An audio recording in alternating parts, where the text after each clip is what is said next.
there were two farmers who loved their parents very much and did all they could to provide and to help their parents on the family farm.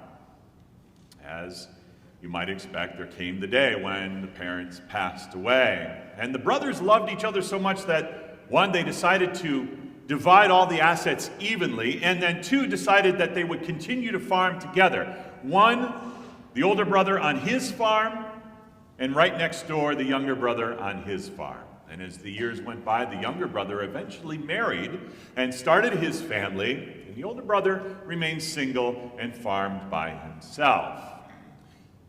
One day, the older brother kind of realized, I need to help out my younger brother. So he decided that overnight, he would take one of his sacks of grain and sneak over to his brother's farm and put the sack of grain in the barn without his brother knowing it, because he figured his brother would just refuse out of all that generosity. And as he made his way back to his own farm, the older brother realized and looked, there were the same amount of sacks of grain in his barn. Thought, that was strange. So the next night, he made a careful count of the sacks of grain, and then he took a sack of grain, snuck over to his brother's farm, and put it in the barn. And when he came back, he had the same amount of sacks of grain. He's like, I know I counted these carefully. So the following night, he tried again, took a sack of grain and snuck over to his brother's farm. But the full moon was out that night, and he could see off in the distance a figure coming toward him carrying a sack of grain. And as they got closer to each other, they realized and saw and dropped their sacks of grain and started laughing. It was his younger brother coming over to put a sack of grain in his older brother's barn. The older brother says to him, younger brother, what are you doing? I want to help you out. You have more mouths to feed in your family, and it's just me, and I want to help you out. And the younger brother said, brother, you have only yourself, and I want to help you out by bringing in extra grain. These brothers did what they did because they loved each other. They were willing to sacrifice what they had so that their brother could have enough. This year's stewardship theme of Stewards Transformed by Grace, by faith, and by love has been grounded in this very fact that we do these things because of what God has done for us. We started off with Stewards Transformed by Grace, which happened to be the week after we learned on Reformation Day that we are saved by grace alone. And then last week, we found out that we are stewards transformed by faith. Our faith that's given to us is strengthened in us through God's means of grace, and that transforms us, and it definitely defines how we live our lives, or at least it should. This week, we are stewards transformed by love. Now, where does love begin? That's why we read from 1 John 4.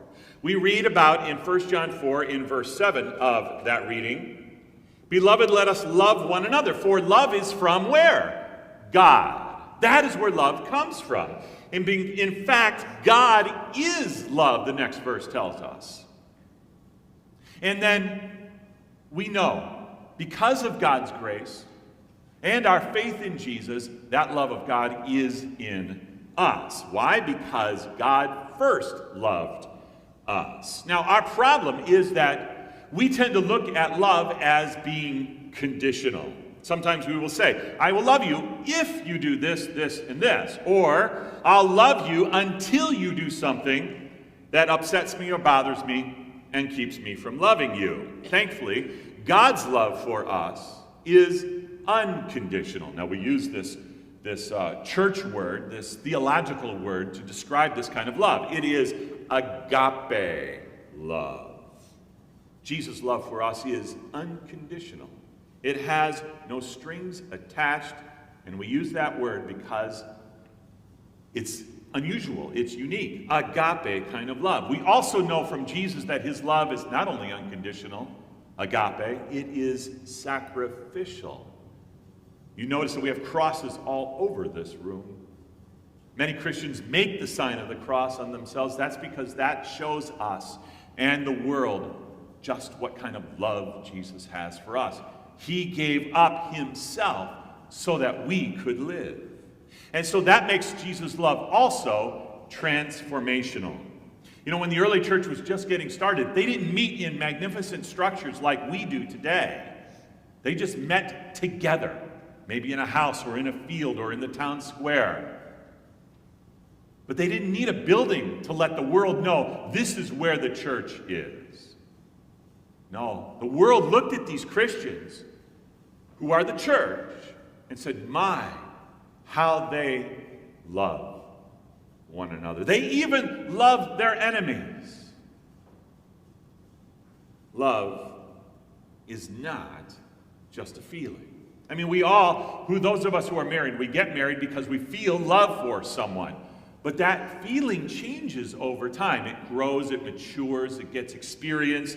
And so love actually is more than a feeling. It is an action. It is something we do for someone else. And as Christians, we learn this from Jesus. How can we love like Jesus did? That's why we hear this reading from the gospel, where Jesus is anointed by Mary of Bethany. And that love is a choice, that love is an action. And she knew how much Jesus loved her, and so she responded to that love. And so how can we love like Jesus today? One way we can show our love is by helping others when it's not convenient. I mean, it's easy to help others when we have the time. But if we have to change our schedules, well, then maybe we are not so willing to help others. Another way to show our love is by devoting our time and our energy to another person's welfare rather than our own. I mean, there's nothing wrong with taking care of yourself, but it's not built into us in our sinful human nature to be able to take care of other people. That's a choice we have to make. Time is so precious that we don't want to give it up, especially the time we reserve for ourselves. I don't have time to do this for the church or for this person or for that family member because I have my me time. And sometimes we draw a line. We think we've given too much, so we are giving no more. But God says that I have given you plenty of time, plenty of resources, and plenty of love to be able to do what he has called us to do, which is to love our neighbors as ourselves. So how can we prove that our love, real love, is genuine? Even when we love those that we don't like. That's how we do it. Is there someone who gets under your skin? Someone who irritates you so much? Do you know anyone like that? Are you anyone like that? Loving anyway shows a genuine love.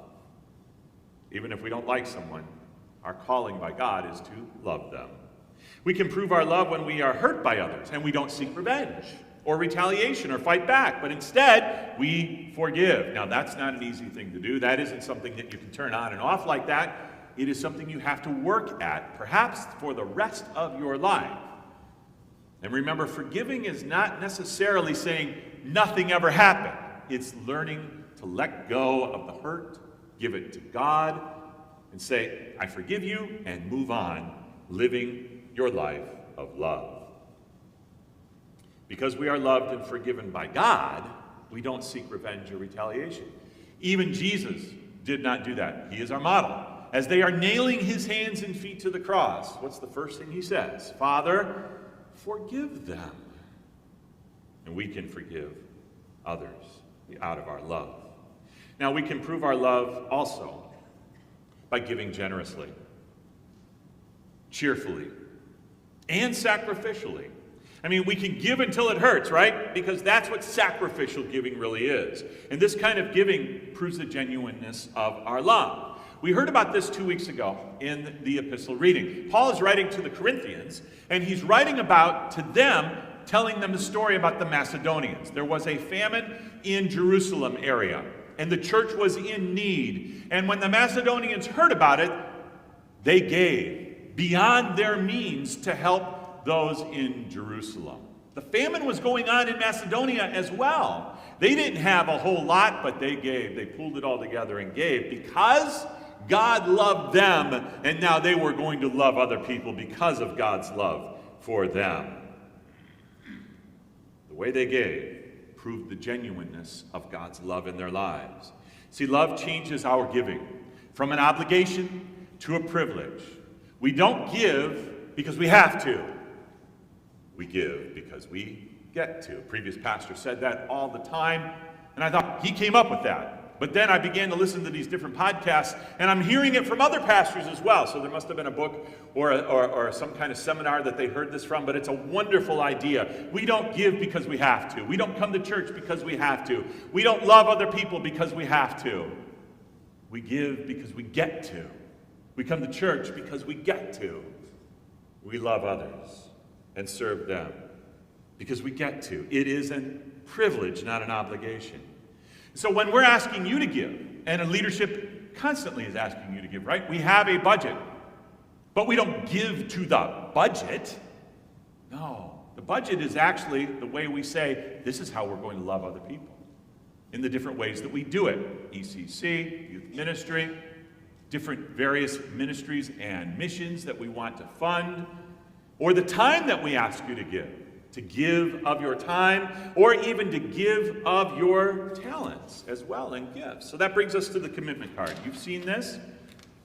You've been seeing this. Yesterday I sent out a link that where you can go online to either fill one out online or print one off to bring, and we're going to ask you to put it in this box today. I hope that you will do so. If you have not already filled it out, please do so and bring it to the church this week. The top part is for us. The stewardship committee will gather these and tabulate them, all the things that you commit to do, as well as give, because you get to. It's a privilege. And then we will continue to pray for you and help you in keeping that commitment. And then please put your name and your address and your email address and your phone number so we can update that as well. We've been trying to do that over the last couple of weeks.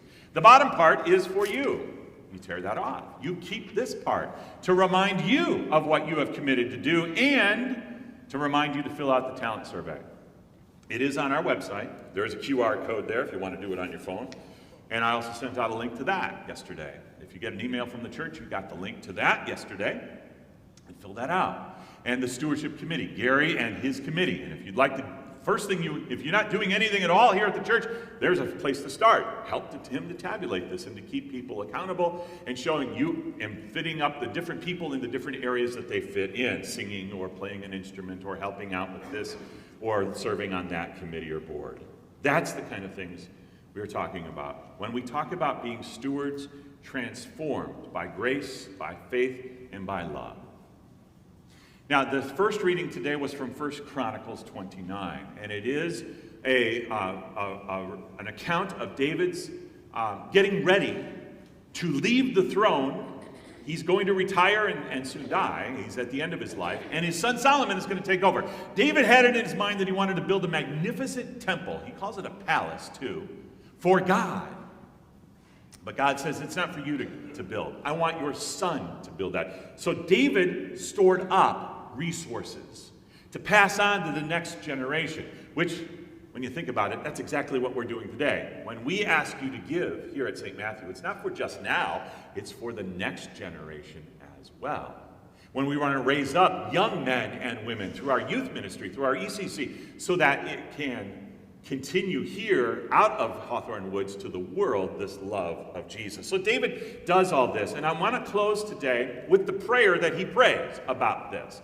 We didn't read it yet because I knew I was going to do it now, and so when you hear this prayer, think this prayer. Don't think don't think of this prayer as simply something that was said 3,000 years ago. It's still relevant today. The names may change, the situation may have changed, but it is still a relevant prayer for all of us. Blessed are you, O Lord, the God of Israel, our Father, forever and ever.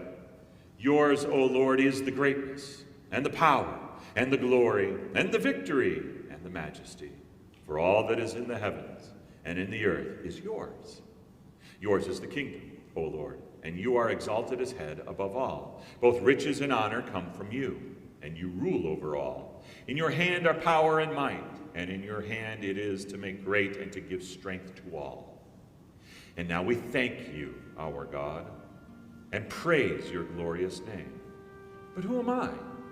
And what is my people? That we should be able thus to offer willingly. For all things come from you, and of your own have we given you. For we are strangers before you, and sojourners, as all our fathers were. Our days on the earth are like a shadow, and there is no abiding. O Lord our God, all this abundance that we have provided for building you a house for your holy name comes from your hand, and is all your own. I know, my God, that you test the heart and have pleasure in uprightness. In the uprightness of my heart I have freely offered all these things, and now I have seen your people who are present here offering freely and joyously to you. O Lord, the God of Abraham, Isaac, and Israel our fathers, keep forever such purposes and thoughts in the hearts of your people, and direct their hearts toward you. Grant to Solomon, my son, a whole heart, that he may keep your commandments, your testimonies, and your statutes, performing all, that he may build the palace for which I have made provision. That is our prayer in Jesus' name. Amen.